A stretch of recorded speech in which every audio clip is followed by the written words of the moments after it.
JuJu, just as far as getting back on the same page with Patrick and picking up the offense, what was the process like, and how valuable was that Saints game to just kind of diving in and getting immersed? Yeah, I mean, I think it was just an opportunity presented itself. Took the opportunity to work with Pat just throughout the week in my time here, and like I said, I was very happy to be in a game like that where I could participate to help the team out and win. So yeah. What was the sole biggest challenge of coming back and getting acclimated into this offense? Honestly, I think it's just the pace. The pace of this offense was, it's kind of go ramping. Trying to get the playbook down. Very, very similar, very familiar with the playbook, but there was some new stuff that I had to, get my head around and being able to keep up with this offense. When you see guys moving from one team to another at the wide receiver position in the NFL, it seems like, oh, this guy can come in and make a big impact right away. What's the reality for most guys? It's tough, man. I mean, you got a total different offense. You got to get the chemistry with the quarterback. You have to, just get acclimated with a lot of guys, in that offense room, because, you can have a great quarterback, great receiver, but at the same time, it does take time to build that over a period of time. Unfortunately, I had spent a year here in 22 to do that with Pat, and kind of helped me out. When you were in New England, did you ever slip into, well, when I was with Pat, did you ever say anything like that, catch yourself? No. When I was in New England, I pretty much, focused on my team and the quarterbacks that we had there and the OC and stuff. Andy talked about just the importance of the role of the receiver playing off of Kelce and opposite him. What is it like as a receiver? You have a guy like him who's so impactful on the field. In my opinion, I think it's amazing. I think it's great. He's getting the double team. He's getting the ones, their best player to cover him. And that kind of leaves us open as a receiver group and other guys to get open, an opportunity like that. So with him, he's very smart player. So him know how to play in space, knowing when it's man, when it's zone, something that's pretty cool playing with him. Being in the league so many years, what's the best way to attack a bye, and how did you spend yours this past week? Honestly, just going back home. I was here till Thursday, hanging out at the house, trying to kind of still unpacking my stuff and just hanging out with my girl and my two dogs. And then the weekend, I was able to go back home to spend time for my mom and brother's birthday. So, family time is very huge to me, especially been playing my whole career on the East Coast. So every time I get a little bit of time, I go back home. JuJu, it's been 2 years, but last time you were in San Fran, you had a pretty good game. I think about 7 catches, 124 yards. 2 years later, things have changed, but what do you like going into this matchup against the Niners this time around? It's great. You talk about a great defense, all around, from their secondary to the front of their line.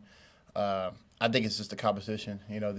These two Titans, the team has been going at it for quite some time now, and I think it'll be nice to get back out there, playing Cali again, and just go out there and have fun. I gotta ask, you tweeted out after last Monday night, Unk still got it. What qualifies as Unk? When do you become Unk? When I found out I'm like one of the oldest guys in the room.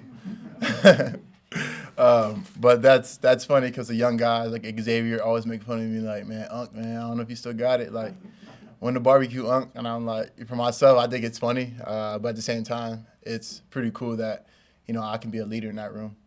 Do you put pressure on yourself, especially given some of the injuries that we've seen earlier in that room, that more is going to be expected of you? I think I always have pressure on myself, whether the guys who are playing or not. I feel like it's something I've always lived with is playing with pressure. It kind of makes me feel, like a better person, a better player. Always critiquing myself on how I can do better for the team.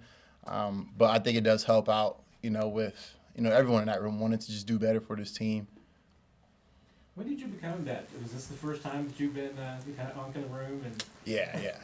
I wasn't Unk in New England just because you had a couple guys that are older, around the same age, but a little bit older, and then coming here, to a room where you got a bunch of young guys, and it's pretty much just me and Jay Watt. But with me having the most experience in the room, kind of carry on. What kind of wisdom are you imparting onto them as Unk? Honestly, I think I always say it like this place right here is so special. Don't take it for granted. And, playing here, you got to, make every opportunity count. And not only that, though, everyone in the room is so blessed to be here, but at the same time, they're also just so, like you said, putting pressure on themselves just to do good. You know, they just want to be their best version, you know, for this team. And, you know, for myself, what I could just advise to them is like, man, if you have a bad play, kind of just move on from it, next play, and then, you know, bounce back and don't let that play affect you throughout the whole game. You're Couple still more. only 27. Just how, as you look back, do you think starting so young in the NFL has kind of helped you in these days? Helped me so much, man. You talk about, you know, being able to read defenses, being able to see coverages, being able to see so many different things that kind of pretty much helps you to the next standard, the next level. And being able to share that with the young guys is pretty cool because, you know, a lot of these guys, they know the coverages, but to be aware and to give little bit tips in here, hey, like, this defensive player is doing this person's doing this, and pretty much helps out the team. Nick? JuJu, despite what offense you've been in, when you're in a condensed spot like the red zone right now, what have been the keys as a receiver to kind of create some of those windows for a quarterback? Honestly, just spacing, being able to get open in those tight areas in space, and, you know, playing here with Pat, that's something that you got to be able to do because he's like a magician out there when he's just running around in circles, doing half spins, and then just throwing the ball no look. So that's just something that in these tight spots of spaces, being able to get open, knowing where, you know, when you run your route, just knowing what everybody else has and kind of get that feel of where the spaces are. Thanks, JuJu. No problem. Thank you, guys.